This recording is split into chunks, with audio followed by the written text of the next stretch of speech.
Say hello to the latest Japanese developer for the Mega Drive, Wolf Team. In fact, it's also the latest publisher, as it appears that FZ Senki was self-published by Wolf Team in Japan.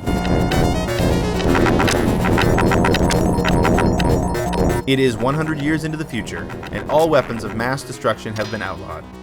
Military might is now based around something called the New Age Power Suit, which you are about to climb aboard in order to perform a preemptive strike against the Bloody Axis before they can invade your nation. So this is about giant robots blowing up lots of stuff. So far, so good.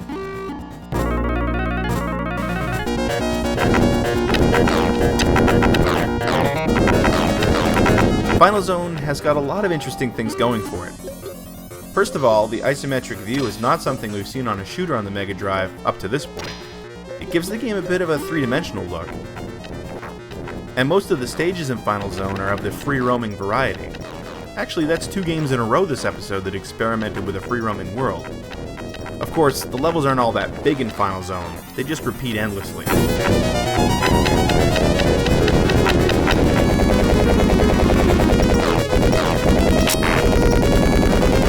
At the beginning of most missions, you're given an objective. Usually, a certain number of particular enemies to destroy. Then it's up to you to survive an onslaught of lesser combatants while you wait for your real targets to appear. For your part, you have a bunch of different weapons at your disposal, which you can switch between on command. But as you take damage and lose lives, your weapons will be lost forever, so it's in your best interest to avoid any and all enemy fire.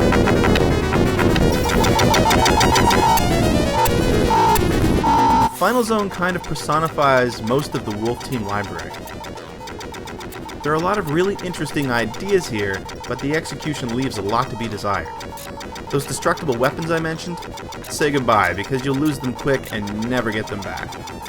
And the free-roaming levels, while great in theory, tend to lose their luster due to the fact that your actual targets seem to show up at random, and quick enemies appear and attack so fast that you really have no time to react.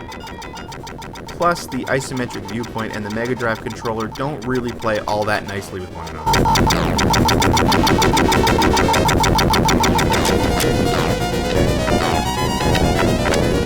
Fans of the TurboGrafx 16 may recognize the name Final Zone, as the TurboGrafx CD add-on saw the release of a sequel, Final Zone 2. Actually, that's not entirely correct. In reality, Final Zone 2 was the predecessor to this game. Let me explain.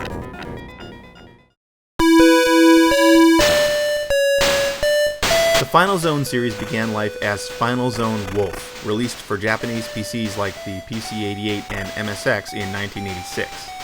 It was published by Telenet, where Wolf Team originated before breaking off and becoming an independent developer.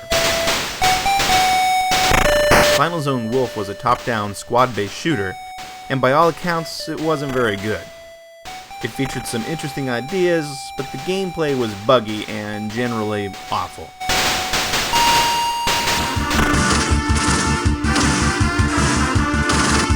For the 1990 sequel, Telenet appears to have taken the reins from Wolf Team and handed them to Team Reno.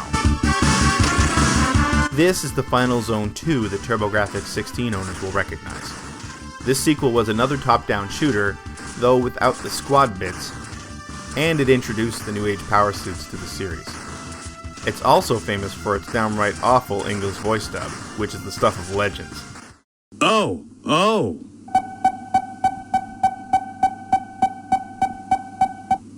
Here come the Rebel Army soldiers. There's no damage on the weapons.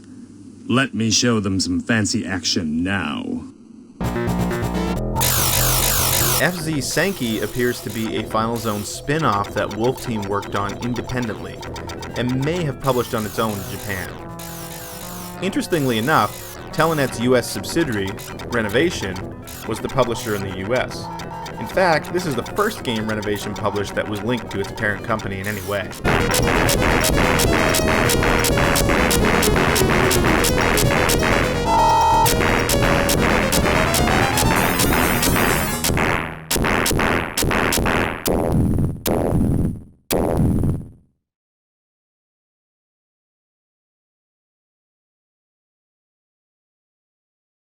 Wolf Team is a name we'll hear a lot throughout the course of Generation 16.